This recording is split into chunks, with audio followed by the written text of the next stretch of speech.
बिस्मिल्लाहिर्रहमानिर्रहीम। अस्सलाम वालेकुम। कैसे हैं आप सब? उम्मीद करती हूँ सब खैर खैरियत से होंगे।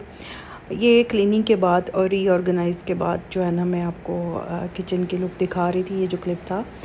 और बस यहाँ पे मैं ना जो मेरी जो स्पाइस कैबिनेट है और जहाँ पे मैंने फूड स्टोरेज की जो आइटम्स होती हैं, जो एक्स्ट्रा होती हैं, वो मैं रखी, तो उसको मैं ना रीऑर्गेनाइज़ कर रही थी। अच्छा जी।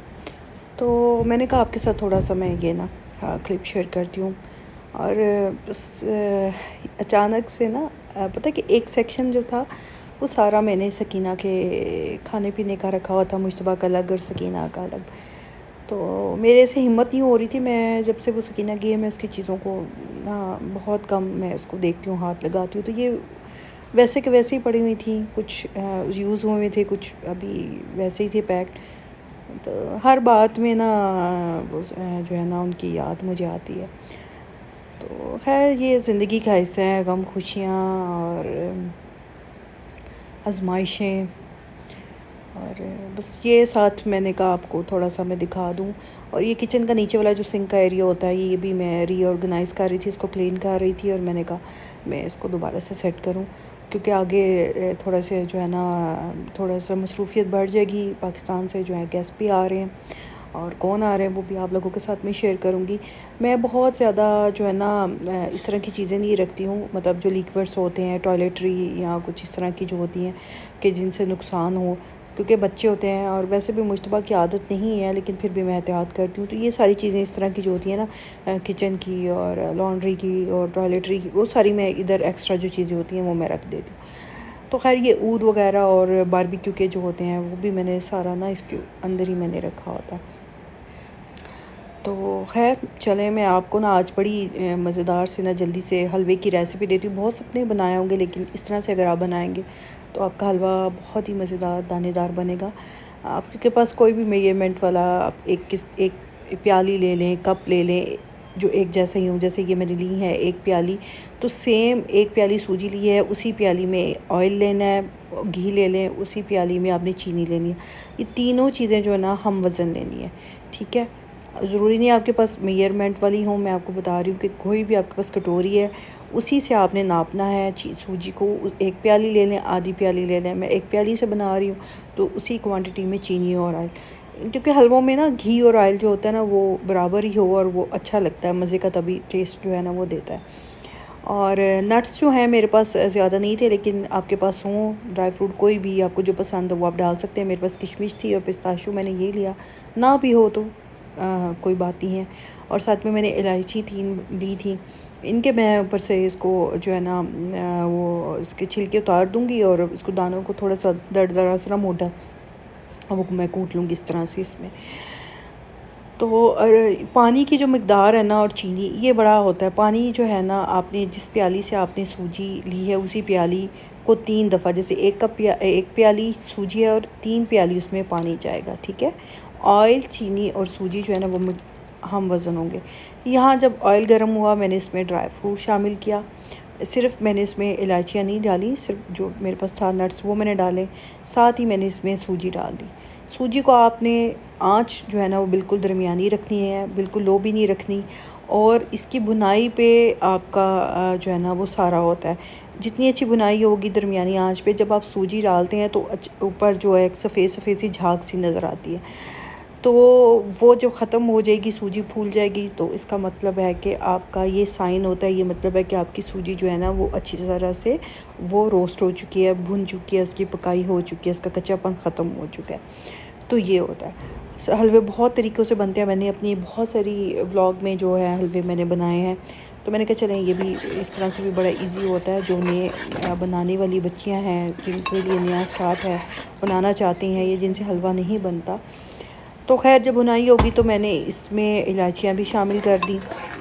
और बस इसको चम्मच ऐसे एक से कुछ सेकंड के लिए चलाया। उसके बाद जो मैंने पानी 3 प्याली, याद रखिएगा, 1 प्याली सूजी थी, 1 प्याली ही चीनी थी, 1 प्याली ऑयल था, और 3 प्याली जो है ना वो इसमें पानी आहिस्ता आहिस्ता शामिल करेंगे। पानी आपने जब भी शामिल करना है, आँच बिल्कुल लो पे रख देनी है और एहतियात करनी है कि आपका हाथ न जले। थोड़ा थोड़ा करके आपने पानी शामिल करना है, क्योंकि ये होता है कि जब पानी इसमें डालते हैं ना तो वो एक उबाल सा या वो एक होता है ना, वो बबल्स बनते हैं, तो वो आपके हाथों पे ना लगे या हाथ जलने का ख़दशा होता है। तो ये यहाँ जो है ना आपको एहतियात थोड़ी सी आपको करनी पड़ेगी।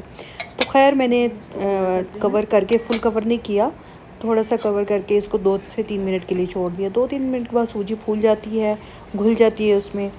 तो इसमें फिर हमने शामिल करनी है चीनी 1 प्याली। आप कम भी डाल सकते हैं, लेकिन इसमें बराबर ही अच्छा लगता है, बराबर रेशो हो तो फिर मज़ा आता है। तो चीनी भी पानी छोड़ेगी, तो इसके साथ हम चीनी के साथ इसकी करेंगे बुनाई। और ये देखिए अभी थोड़ा थोड़ा सा इसमें पानी आपको नज़र आ रहा होगा। मैं इसको थोड़ी देर के लिए कवर कर दूंगी। 2 से 4 मिनट लगे थे, तो ये बिल्कुल पानी भी खुश्क हो गया। हलवा आप देख सकते हैं कितना दानेदार खिला हुआ बना है, और ये पड़ा रहेगा तो इसमें ऑयल जो है ना और सेपरेट होता जाएगा। तो ज़रूर ट्राई कीजिएगा, फ़ीडबैक भी दिया करें, और इससे जो है हौसला अफजाई भी मिलती है। और जो है दिल करता है कि आपके साथ फिर और जो है ना आपके साथ व्लॉग में इंटरेस्टिंग जो चीज़ें हैं वो आपके साथ लेके आए। तो खैर अभी जो है हम लोगों ने कब्रिस्तान भी जाना था और हॉस्पिटल भी जाना था। और इत्तेफाक की बात है, मैं आप लोगों के साथ आज ना एक मैं बात शेयर करती हूँ। हमें नहीं पता था, जिस हॉस्पिटल में हम जाते हैं सकीना थी, और हमें नहीं पता था कि कब्रिस्तान बिल्कुल उसके साथ ही है, क्योंकि वो दीवार थी तो हम समझते थे पता नहीं क्या है, काफ़ी बड़ा वो कब्रिस्तान है। तो बस हर बात, हर याद, हर रास्ता, वो हमारा रास्ता ही जो है ना वो परमानेंट हो गया, क्योंकि हॉस्पिटल भी इधर ही जाते हैं। और बस यहाँ मैं कब्रिस्तान आई थी इससे मिलने। ज़रा एक होता है ना, आपको तसल्ली हो जाती है, आप कुछ दिन ना जाएं तो शायद मेरी तकलीफ़ वो लोग समझ सकते हैं जो इस चीज़ से गुज़रे हुए हैं। हालांकि बच्चे तो मासूम होते हैं, लेकिन फिर भी मुझे, हम जब तक ना जाए ना तो हमें सुकून नहीं मिलता। तो जब मैं यहाँ पे आई हूँ तो यहाँ पे 2 कब्रें और बच्चों की बनी हुई थी, तो देख के बड़ा मेरा दिल बुरा हुआ, बड़ा ख़राब हुआ। ज़ाहिर सी बात है, किसका दिल करता है कि उसकी औलाद जो है ना वो उससे दूर हो। तो खैर यहाँ पे कब्रें बिल्कुल सादी होती हैं, मैंने पहले भी बताया था। कंस्ट्रक्शन हो रही है, शायद बाउंड्रीज वगैरह बना रहे हैं, और ये कब्रें छोटे बच्चों की जो है ना वो लगी होती। तो ये देखिए पहले से उन्होंने ना खुदाई करके रखी हुई हैं, बना के रखी हुई हैं। और बस मुश्तबा भी हैं, वो भी स्किना को मिस कर रहे थे, तो वो कह रहे थे नहीं मैंने जाना है। तो दूसरा उसको ज़ुकाम भी था, तो हमने अपॉइंटमेंट भी ली हुई थी, क्योंकि मेडिसिन यहाँ पे आपको ऐसे नहीं मिलती। तो हमने कहा चलें जाना है तो उधर से फिर हॉस्पिटल से भी हो आएंगे। तो खैर यहाँ आए हम कुछ देर, बस ज़्यादा देर तो नहीं, थोड़ी देर ही हम यहाँ पे रुके। और क्योंकि फिर जो है वो मगरिब की अज़ान का फिर टाइम हो रहा था, तो फिर हम लोगों ने हॉस्पिटल भी जाना था। तो जब पाकिस्तान होते थे तो अब्बू की, ये जो हमारे बड़े हैं उनकी कब्र पे इस तरह जाया करते थे फातिहा के लिए। और बहरहाल ज़िंदगी के साथ साथ ही हैं। तो ये वही हॉस्पिटल है जहाँ सकीना का रूटीन चेकअप होता था, और सकीना एडमिट थी।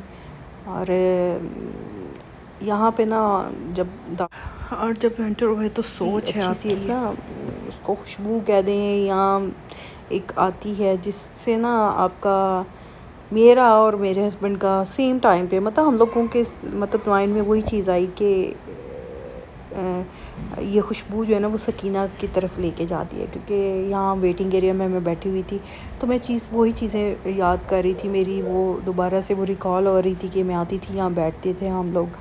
और फिर सारा स्टाफ मिला, उन्होंने पूछा मुझसे, वो पूछा खैर है मुश्तबा को, तो मुश्तबा को साथ बहुत अटैच हैं। फिर वो सब मिले, उन्होंने मेरी तबीयत का पूछा, क्योंकि उस जब लास्ट टाइम था ना, जब सकीना का ये सब हुआ था, तो ये भी सारा स्टाफ वहाँ पे आ गया, क्योंकि मैं उस टाइम पे अकेली थी हम लोग। तो ये लोग बहुत अच्छे हैं, बहुत मतलब करते हैं, आपके दुख में शामिल होते हैं। तो ये वो रूम था, मुझे देख के ना मैं यहाँ, मेरे से कंट्रोल नहीं हुआ और मैं ना रोना शुरू हो गई। तो वो मुझे प्यार करना शुरू हो गई, हिम्मत दी मुझे। खैर फिर मुश्तबा के यहाँ पे हमने डॉक्टर के पास गए रूम, बस मुश्तबा का फिर डिटेल्स उन्होंने जो है चेकअप वगैरह किया, तो मेडिसिन उन्होंने लिख दी। बस लाइफ इसी का नाम है, खुशियाँ, गम, आजमाइशें, आसाइशें, ज़िंदगी रुकती नहीं है, चलती रहती है। यहीं पे मैं अपने ब्लॉग का अख्ताम करती हूँ। इंशाल्लाह फिर नेक्स्ट ब्लॉग में मुलाकात होगी। आपसे इजाज़त चाहूँगी। अल्लाह हाफ़िज़।